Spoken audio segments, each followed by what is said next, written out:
And when you're riding, like, did you guys watch the Roy Moore thing?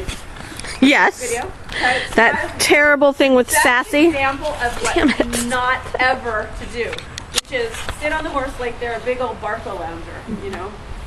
So you want to feel like at any given moment, I like to use the analogy of if you were on a moving bus and you're able to, you're sitting as if you're standing on the ground.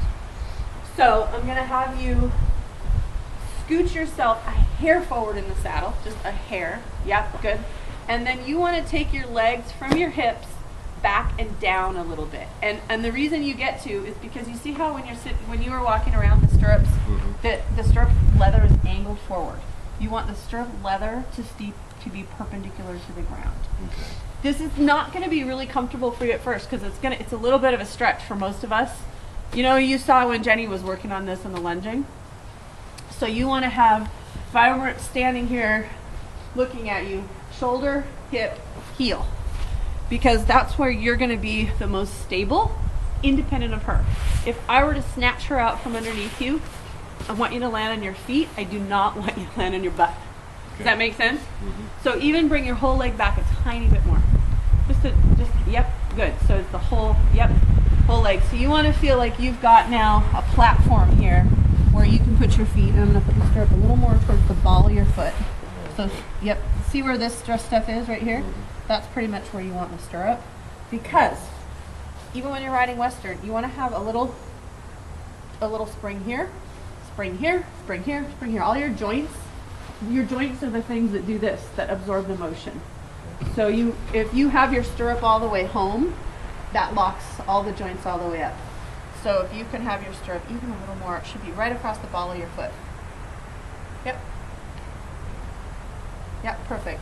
And then think about having that little, feel that little springiness now? So that is where you want to find your kind of your platform.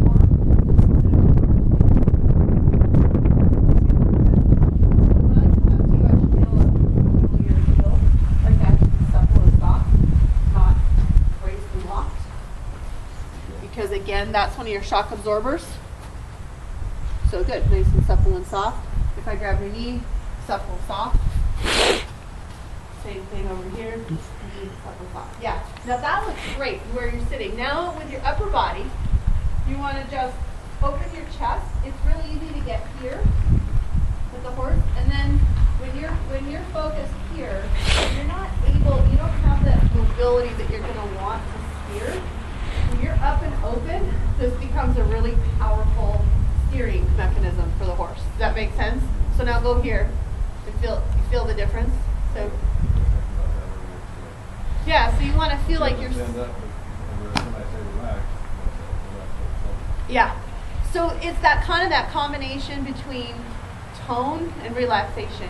Think about you want to ride with your bones. So you want your skeleton, spine stretching up. Skeleton is really secure and strong in your position, but then your muscles can hang from a rigid skeleton. So this looks good here. So you just want to kind of keep your chest open so that your elbows hang from your shoulders. So Jenny, come get this. So now go ahead and hold your hands out in front of you in your riding position. So now so you can see this. So if we're to draw a line from your ear, mark down through your shoulder, hip, heel, you're going to have a pretty darn good line. Much better than when you first walked up here. Even though you haven't made that many adjustments, you've made just enough. Scooched forward in the saddle, brought your leg back a little bit underneath you, opened your chest. That brought you into alignment. So not a lot of big changes.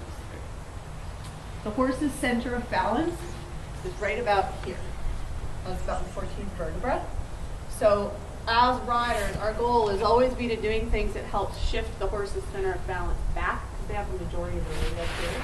And as the rider, you don't want to get in front of this, but you also don't want to get too far behind the center of balance. So as she's walking forward, you want to be almost like actively sitting and thinking about staying over the center of balance instead of sitting back here. Does that make sense? So, I'm going to use this analogy with you because I know you have the sports background.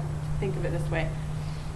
When you're riding the horse and they're going forward, particularly in the trot and canter, because there's a period of suspension. There's no suspension in the walk, so it's a little different. But you want to picture that you're riding a wave, so that the motion of the horse is a wave, and you want to be on the crest of the wave, not back in the trough. It's really tempting for a lot of riders to fall. You know, we think we're sitting in a chair, we think we're sitting back and doing everything right, but then we're back there. And then the horse is not going to be able to fully go. So instead, you want to be thinking about staying, not leaning forward, but staying forward up over the center of balance. So you want to go. Okay? Okay, so go ahead now, shorten your reins a little bit. And I'm going to have you ride English style to start with. You can always switch to one rein and neck reining. It's easy.